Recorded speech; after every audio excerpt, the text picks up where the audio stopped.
लोग और ऐसे बहुत सारे लोग जो कि यूपीएससी की प्रिपरेशन कर रहे हैं और अभी स्टार्ट कर रहे हैं या फिर काफ़ी लंबे टाइम से वो लगे हुए हैं और कुछ को सक्सेस मिली है और कुछ अभी भी इस तैयारी में जुटे हुए हैं।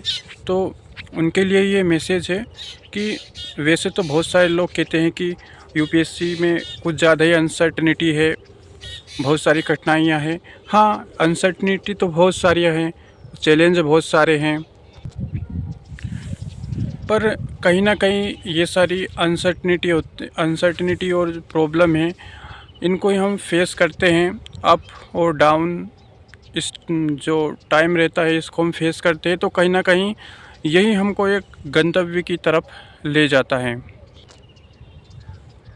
जो सारे चैलेंज है वो हमको मंजिल मिलने से पहले के हैं। मंजिल मिलने पर तो सब ठीक हो जाएगा, पर जो हम इस जर्नी में सीखते हैं कैसे हम किसी समस्या को डील करते हैं, एंजाइटी जो होती है उसको ओवरकम करते हैं, बहुत डाउन फेस में जाने के बाद कैसे खुद को एक अप वाली सिचुएशन में लाते हैं, तो ये हमको इस जर्नी में ही सीखने को मिलता है। तो लाइफ के बहुत सारे पहलू हैं जो हम इस जर्नी में सीखते हैं। इतना सारा झेलने के बाद, इतने सारे चैलेंज होने के बाद भी हमको कहीं ना कहीं एक उम्मीद रहती है कि एक दिन सब ठीक हो जाएगा, और हो भी जाता है अगर हम इतना साहस रखकर चले तो, खुद हिम्मत ना हारे तो। और ये किसी के कहने से नहीं, अपने भीतर एक जो कहते हैं ना कि दृढ़ विश्वास होता है, दृढ़ विश्वास की शक्ति से ही हम वहाँ तक जा सकते हैं, चाहे कितनी भी चुनौतियाँ और बाधाएं क्यों ना हो।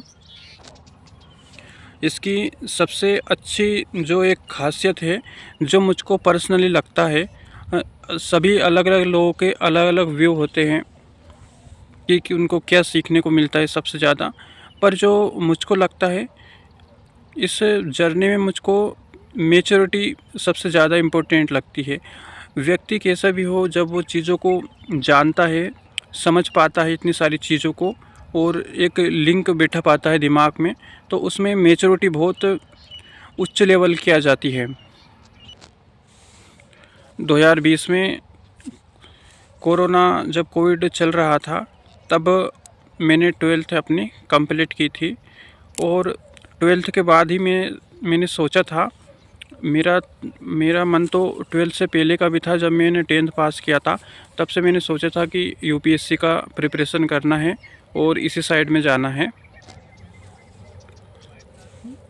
उसी समय जब कोरोना थोड़ा कम पड़ गया था, ये बात है 2020 अक्टूबर की। हाँ, अक्टूबर में 11 अक्टूबर से जब मैंने जो कॉलेज में एडमिशन लिया था, वहाँ की ऑनलाइन क्लास चालू हुई, और ऑनलाइन क्लास के चालू होने के साथ साथ मैंने ये भी सोचा कि मुझे तो यूपीएससी की प्रिपरेशन भी करनी है।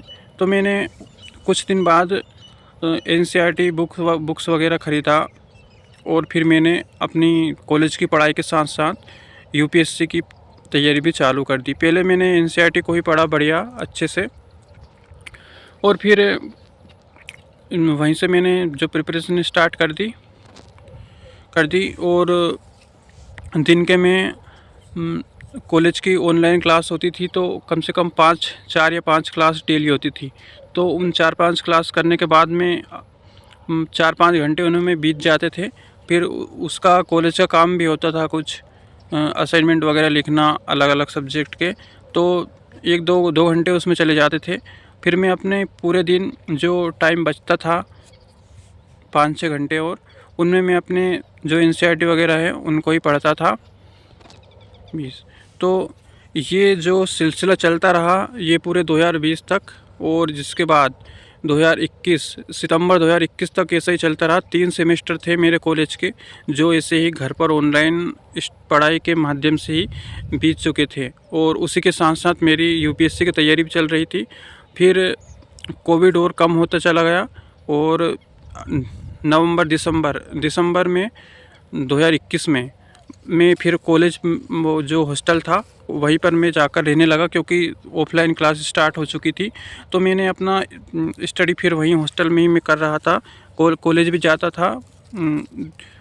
1:30 बजे से मेरा कॉलेज लगता था 4:30 बजे तक, और फिर बाकी टाइम में मैं पढ़ाई करता था ये यूपीएससी की। और जो मैंने क्या किया कि जो मेरे दोस्त थे वगैरह थे, वो क्या करते थे कि कॉलेज की पढ़ाई करते थे, मतलब कि ज़्यादा टाइम देते थे कॉलेज की पढ़ाई को, और उस हिसाब से वहाँ की पढ़ाई भी थी जो एक स्टैंडर्ड था बाकी कॉलेजेस से ज़्यादा। तो ये भी मैटर करता था कि हाँ, पढ़ाई ज़रूरी होती थी। और पर मेरे लिए ना ये यूपीएससी की प्रिपरेशन थोड़ा ज़्यादा महत्व रखती थी।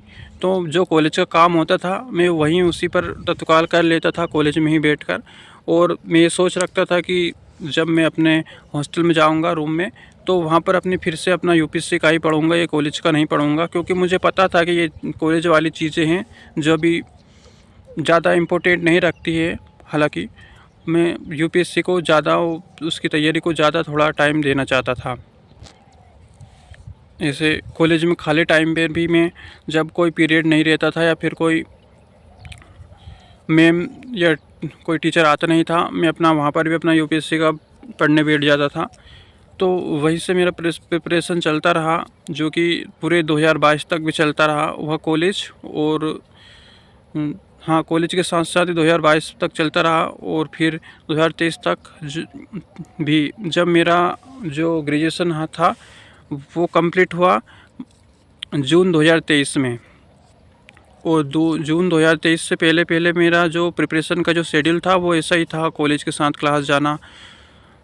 तो आधा दिन तो क्लास में को करने में ही बीत जाता था, और फिर आधा दिन जो अपने ये स्टडी वगैरह यूपीएससी का प्रिपरेशन करने में। तो ऐसे ही जो दौर था वो चलता रहा। फिर मेरा कॉलेज ख़त्म हुआ 2023 में जून में, और मैं जून में घर आया अपने। तो यहाँ पर भी मेरा फिर मुझे ज़्यादा टाइम मिलने लगा, तो मैं फुल टाइम यहाँ पर पढ़ता रहा। और जो मैं आपको ये बता रहा हूँ, इस टाइम में भी मुझे ऐसा टाइम आता रहता था कि कभी कभी मुझे बहुत सारी ये एंजाइटी घेर लेती थी, बहुत सारी टेंशन आ जाती थी। पर मैं इसको फेस करता था और धीरे धीरे ना इनको ओवरकम करता था। मेरा जो फर्स्ट अटेम्प्ट था वो 2024 में मैंने उसको फ़िक्स किया था कि 2024 में अपना फ़र्स्ट अटेम्प्ट दूंगा, और मैंने दिया भी था। मेरा प्री नहीं निकला था उस टाइम 2024 में। ऐसा नहीं था कि पढ़ाई में कुछ कमी रही हो। हाँ, शायद ऐसा कोई कह सकता है कि कुछ पढ़ लेते तो कुछ ना मार्क्स और बढ़ जाते तो शायद सिलेक्शन हो जाता, पर ऐसा नहीं था। मैंने अपना पूरा दिया था।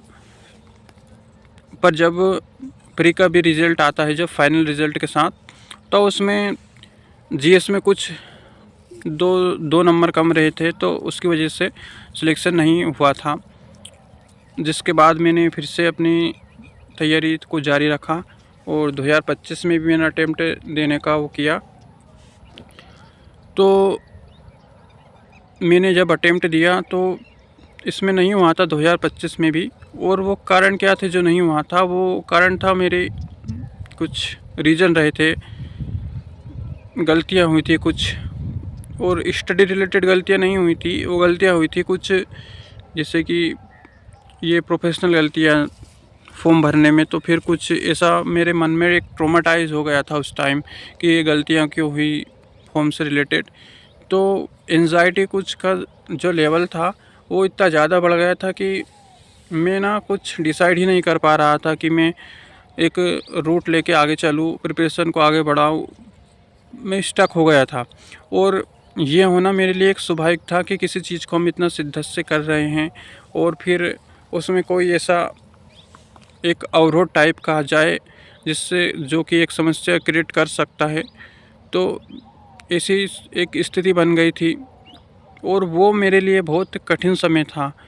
जो गर्मी का जो समय बीता 2025 वाला, बहुत कठिन समय था मेरे लिए। और उसके बाद भी ऐसे नेगेटिव विचार मुझको घेरे रखते हैं कि वो एक एंजाइटी का लेवल क्रिएट करते हैं। ऐसे अप और डाउन फेस आते रहते हैं और अब भी मैं उन्हीं फेसों से गुज़र रहा हूँ, पर अब मैं सीख चुका हूँ बहुत सारी चीज़ें कि ये एक प्रोसेस है।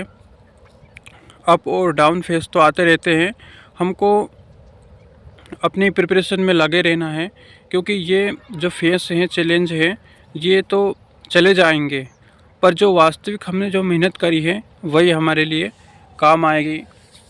अब 2026 के लिए मैं पूरी तरह से भी तैयारी कर रहा हूँ। मुझे डर नहीं है कि टाइम कितना लगे, मुझे अपनी क्षमता का जो पूरा मेहनत है वो देना है।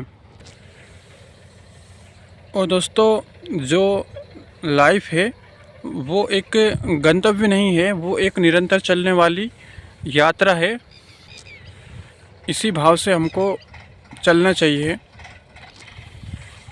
तैयारी के दौरान ये सब फेस आते हैं, तो इनसे हमको एक प्रेरणा लेना चाहिए, ना कि इनके जाल में फंसकर हमको उलझना चाहिए। ये सब जो परिस्थितियाँ होती है हमको मजबूत करने के लिए आती है। अगर ऐसा नहीं होता तो क्या हम सीख पाते इन चीज़ों से? नहीं सीख पाते।